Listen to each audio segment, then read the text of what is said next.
جنازہ ہو گیا، اللہ کے رسول تشریف لے گئے، ابھی لحد تیار ہونے میں دیر تھی، حضور بیٹھ گئے اور آپ نے لمبا خطبہ دیا، کسی دن وہ بھی بیان کروں گا، براج بن عازم رضی اللہ عنہ فرماتے ہیں، حضور نے فرمایا جب موت کا وقت آتا ہے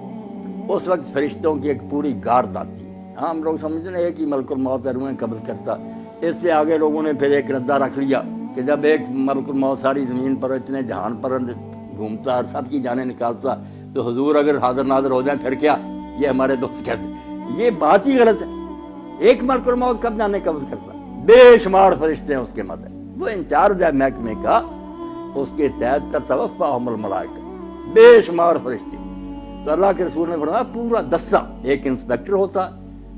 اس کے ماتحت سپاہی ہوتے، وہ آ کر اتنی دور بیٹھ جاتے ہیں جہاں تک اس مردے کی نظر جاتی ہے،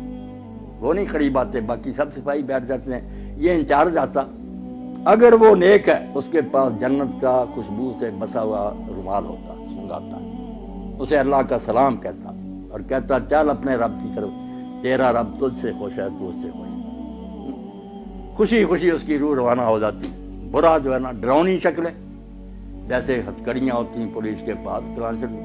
جو برا مردہ اس کے لیے جو فرشتے ہی آتے ہیں نا اس سے اسے پتہ چل جاتا ہے کہ میرا انجام اب کیسا ہے۔ مسکراتے چہروں کی بجائے ڈراؤنی شکلیں، بدبودار رومال، غضب آلود نگاہیں، وہ چھپتی پھرتی پھر روح نکالتے مار مار، اور اسی وقت جب وہ رومال میں اس کو لپیٹتا دوسرے سپاہی آگے آ جاتے ہیں، اس سے وہ وصول کر لیتے ہیں، نیک روح سے لے کر جاتے ہیں۔ اللہ کے رسول صلی اللہ علیہ وسلم فرماتے جہاں جہاں سے گزرتے ہیں خوشبو پھیلتی جاتی اور ساری مخلوق کہتی ہے مرحبا،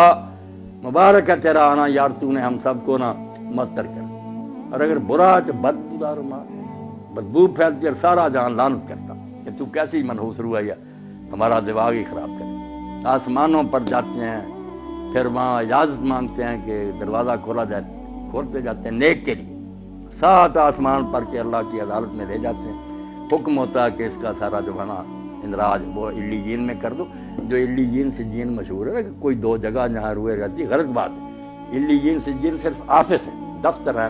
وہاں نیک لوگ جو ہیں ان کا اندراج ہو جاتا ہے کہ یہ شخص فوت ہو گیا، اس کی پوری کتاب جو زندگی تھی وہ بھی جمع کرا دی جاتی ہے کہ یہ اس کا سارا ریکارڈ ہے۔ دوبارہ حکم ہوتا ہے کہ زمین میں سے میں نے اس کو پیدا کیا، وہیں لے جاؤ، زمین سے ہی دوبارہ اس کو پیدا، وہ روحیں واپس آ جاتی ہیں پھر اسی قبر کی طرف۔ برے کی روح لے کر جاتے ہیں، جب حضور صلی اللہ علیہ وسلم فرمایا اللہ کہتا نہ آسمان کے دروازے نہ کھول، میرے دربار میں دفع کرو، گار دو، اس کو 7ویں زمین کے نیچے پھینک دو، وہاں ہی رہ، وہاں سے نکالیں۔ لمبی حدیث ہے جو حضرت سے براج نے آپ کو، نیک لوگوں کی روحیں خوشی میں ہوتی، کیسی پاک زندگی ان کی۔ حدیث پاک میں آتا ہے سنن ابن ماجہ کے، جب اس کو فرشتے آ کر حساب کے لیے کہتے ہیں نا کہ جواب دو ان سوالوں کا، تو منظر دکھایا جاتا ہے سورج غروب ہونے کا۔ جب وہ مردہ ہوش میں آتا ہے اور فرشتوں کے سوالوں کے جواب دینا چاہتا، دیکھتا ہے کہ سورج غروب ہو رہا، عصر کا وقت بھی تنگ ہو گیا، تو وہ کہتا دعونی اصلی، مجھے ذرا مہلت دو میں نماز پڑھ لوں۔ وہ کہتے ہیں اللہ وہ یار تو اسے کیا حساب لینا جس کو اس وقت کی نماز یاد، مگر یہ حال ان کا ہی ہے نا جو زندگی میں نمازی رہے، جن کو یہاں کبھی خیال ہی نہیں آیا کہ نماز نامی شاید بھی مسلمان کا کوئی کام ہے، انہوں نے وہاں نماز کو کیا یاد کرنا۔ یہ سچا مومن اس وقت کہتا ہے دیکھتے ہوئے کہ سورج جا رہا، تو کہتا ہے یار سوالوں کے جواب دوں گا میں، پہلے مجھے نماز پڑھ، بڑا خوش ہوتے ہیں۔ اور جب سوال کرتے ہیں تیرا رب کون ہے، تیرا دین کیا ہے، تیرا نبی کون ہے، دیتا تو کہتے ہیں ہم پہلے ہی جانتے تھے، اس سے پوچھتے تو نے یہ، اس نے کہا میں اللہ کی کتاب پڑھتا تھا، قرآن سے مجھے سب پتا۔ تو کہتے ہیں ہمیں تیرے بارے میں یہی توقع ہے، سو جا، جیسے دلہن آرام سے سوتی ہے، اور روزانہ پھر اس کو جنت کا مقام دکھایا جاتا، ہر روز پردے ہٹا کے صبح شام وہ دیکھتا ہے کہ آخرت میں میرے لیے یہ تیار خوشیاں، جیسے مہمان خانے میں ریسٹ ہاؤس میں بیٹھے نا، وہاں دیکھتا ہے کہ میرے لیے یہ انعام ہے، خوشیاں ہی خوشیاں۔ اور دوسرے کو صبح شام جہنم دکھائی جاتی، جیسے پھانسی گھاٹ دکھایا جاتا کہ یہ ہے تیرے لیے اب پھانسی گھڑے میں پڑنے، وہ بیچارہ پہلے ہی مرتا، مرنے سے پہلے روز مرتا ہے کہ یہاں میں جانے والا ہوں۔ اللہ فرماتا ہے نار یعرضون علیہا غدوا، صبح و شام فرعون اور اس کی جماعت جہنم کے آگے سے گزارے جاتے، وہ دکھائی جاتی۔ اور یوم القیامت یردون الی اشد، جب قیامت کا دن ہوگا سچ مچ داخل ہو جائیں، یعنی مرنے سے پہلے ہی فرشتوں کے شکلوں اور رویوں سے ہی پتہ چل جاتا ہے کہ میرا حشر اب کیا، اور بعد میں جو قبر میں جاتے ہی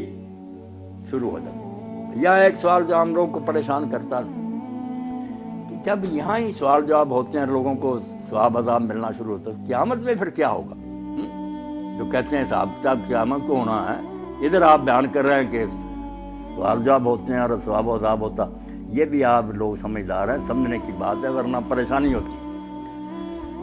آپ سارے لوگ واقف ہیں اس سے کہ ایک ہے حوالات کہ زیر تفتیش مجرم وہاں رکھے گا، ایک جوڈیشل جیل ہے کہ مقدمہ چلا، فیصلہ سنایا گیا، پھر جس وارڈ میں جانے کے وہ لائق ہے وہ سزا سنا دی گئی، اس کو بھیج دیا۔ جہنم ہے جوڈیشل جیل، پورا مقدمہ سماعت ہو کے کس قسم کا مجرم ہے کہاں بھیجا جائے، یہ قیامت کے دن ہوگا۔ اور یہ جو ہے یہ صرف سرسری بات پر، جیسے پاسپورٹ دیکھا، ویزا دیکھا، چلو ادھر اس کو بھیج، یہ صرف ایسے ہے کہ یہ مہمان خانے میں بیٹھے ہوئے ہیں، خوشیاں منا رہے ہیں کہ آخری دعوت ہمارے لیے یہ ہے، جنت دکھائی جاتی ہے، برے ڈر رہے ہیں۔ اب یہاں یہ بھی سوال پیدا ہوتا ہے کہ ساتھ ساتھ ہی کیوں نہیں معاملہ طے ہو جاتا؟ اللہ تعالیٰ کو صبر ابھی فیصلہ کر دے، اس کو جہنم بھیج دے، اس کو جنت۔ یہ کیوں ہے دو مرحلے کے؟ قبر میں صرف سرسری بات پرس ہے، آخرت میں پھر جہنم میں جنت ہے۔ یہ چیزیں آپ چونکہ پڑھے لکھے ہیں اور یہ چیزیں ضرور کی ہیں کہ عقیدہ جو آخرت کا اس کو سمجھا جائے۔ بات اصل میں یہ اور بڑی نازک بات ہے جو قرآن حدیث نے بتائی، توبہ توبہ ہم اس کی طرف دھیان نہیں کرتے کہ نیکی بدی وہ نہیں جو آپ نے مرنے تک کی، کھاتا آپ کا بند نہیں ہوا، آپ مر گئے کھاتا چلنا۔ یہ جب تک یہ کارخانہ سٹاپ نہیں نہ ہوتا، میزان نہیں لگ سکتی کہ میری نیکیاں کہاں کہاں اپنا اثر دکھایا، میری بری مثالوں نے کتنے لوگوں کو